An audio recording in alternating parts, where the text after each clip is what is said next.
ঝালকাঠিতে গভীর রাতে জামায়াতের কার্যালয় ও গুদামে অগ্নিসংযোগ। বরিশালে 5টি আসনের চ্যালেঞ্জের মুখে বিএনপি। বিকাশ নগদে ক্যাশ আউট বন্ধ, সেন্ট মানিতেও সীমা আরোপ আসন্ন। পবিত্র রমজান মাসের আগেই সয়াবিনের মূল্য বৃদ্ধির পায়তারা। পটুয়াখালীতে গভীর রাতে পুড়িয়ে দেওয়া হলো নূরের নির্বাচনী কার্যালয়। বরিশালে মাঘের শেষে হাড় কাঁপানো শীত, তাপমাত্রা স্বাভাবিকের চেয়ে অনেকটা নিচে। ভোটের ছুটিতে ঘরমুখী মানুষের ঢল, মহাসড়কে ভয়াবহ যানজট। আসসালামু আলাইকুম। বরিশাল.নিউজ থেকে রাত 9টার শীর্ষ সংবাদে আমি ফারহানা করিম তুলি। এতক্ষণ শুনলেন সংবাদ শিরোনাম, এখন বিস্তারিত।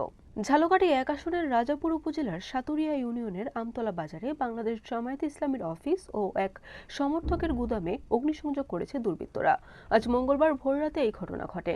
আর মাত্র একদিন বাদে ত্রয়োদশ জাতীয় সংসদ নির্বাচন। 6টি আসনে 35 প্রার্থী ভোট যুদ্ধে থাকছেন।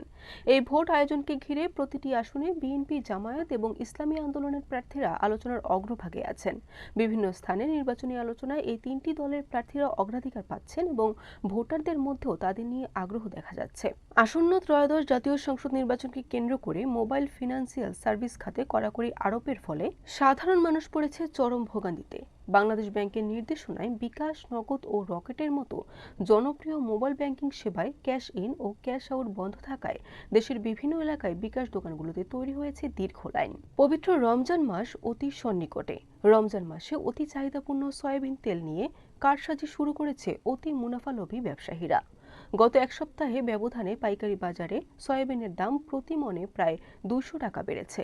সামনে আরও বৃদ্ধি পাওয়ার আশঙ্কা করছেন পাইকারি বিক্রেতারা। পটুয়াখালী 3 আসনের বিএনপি জোট সমর্থিত প্রার্থী গণ অধিকার পরিষদের সভাপতি ও ডাকসুর সাবেক ভিপি নুরুল হক নূরের দশমিনা উপজেলার অস্থায়ী নির্বাচনী অফিসে অগ্নিসংযোগের ঘটনা ঘটেছে। পৌষে তাপমাত্রার পারদ স্বাভাবিকের চেয়ে নিচে নামলেও মাঘের প্রথম থেকে মধ্যভাগ পেরিয়ে অস্বাভাবিক বসন্তর আমেজ কাটিয়ে বরিশালে এখন আবার শীত জেগে বসেছে।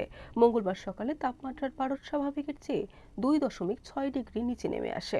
আসন্ন নির্বাচন ও গণভোটকে কেন্দ্র করে টানা 4 দিনের ছুটি ঘোষণা করায় শিল্পাঞ্চল গাজীপুরের মহাসড়কের ঘরমুখী মানুষের ঢল নেমেছে।